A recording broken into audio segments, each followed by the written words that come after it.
Assalamualaikum warahmatullahi wabarakatuh.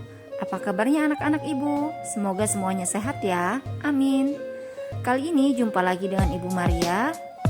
Kita akan belajar materi tentang konflik dalam kehidupan sosial. Menurut Surjono Sukanto, konflik sosial dapat diartikan sebagai suatu proses sosial di mana individu atau kelompok berusaha untuk memenuhi tujuannya dengan jalan menentang pihak lawan dengan disertai ancaman dan kekerasan. Konflik sosial dapat terjadi antara individu dengan individu, individu dengan kelompok, dan kelompok dengan kelompok. Selanjutnya yaitu faktor-faktor penyebab terjadinya konflik sosial. Faktor yang pertama yaitu perbedaan individu. Setiap individu memiliki sifat dan pendirian yang berbeda-beda. Nah, perbedaan itu dapat menjadi faktor penyebab konflik sosial. Misalnya, teman satu kelasmu tentu berbeda tanggapannya ketika mendengarkan musik dangdut. Ada yang merasa terganggu, tetapi ada pula yang merasa terhibur. Selanjutnya, faktor yang kedua yaitu perbedaan latar belakang kebudayaan. Berbagai kelompok kebudayaan bisa saja memiliki nilai-nilai dan norma-norma sosial yang berbeda. Nah, perbedaan inilah yang dapat mendatangkan konflik sosial.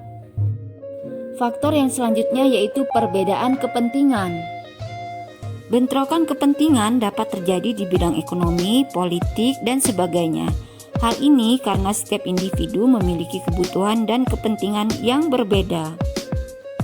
Misalnya, demo buruh yang menentang Undang-Undang Tenaga Kerja. Pemerintah dan pengusaha yakin bahwa undang-undang tersebut akan meningkatkan perekonomian.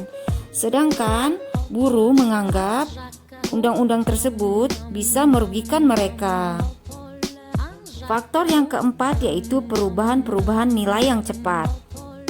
Perubahan adalah sesuatu yang lazim dan wajar terjadi. Tetapi jika berlangsung cepat atau bahkan mendadak, perubahan itu akan menyebabkan konflik sosial. Misalnya peraturan merokok di tempat umum.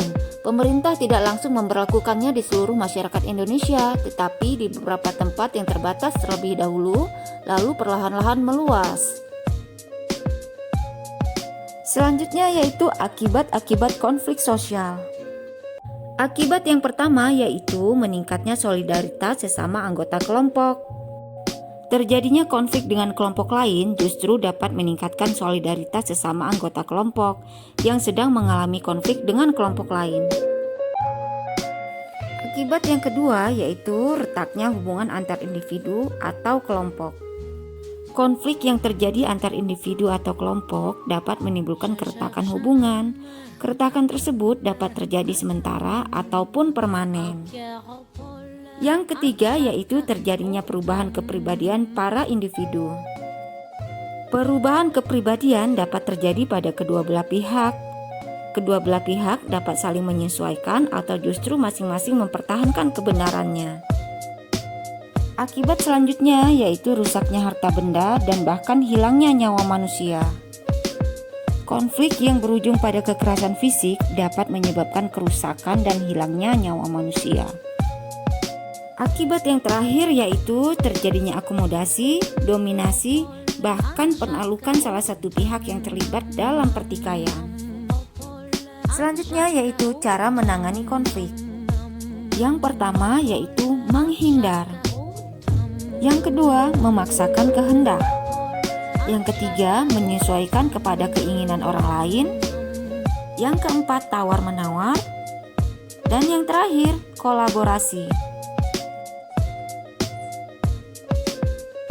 Oke, itu tadi materi kita tentang konflik dalam kehidupan sosial. Terima kasih sudah menyimak. Jangan lupa like dan subscribe-nya ya.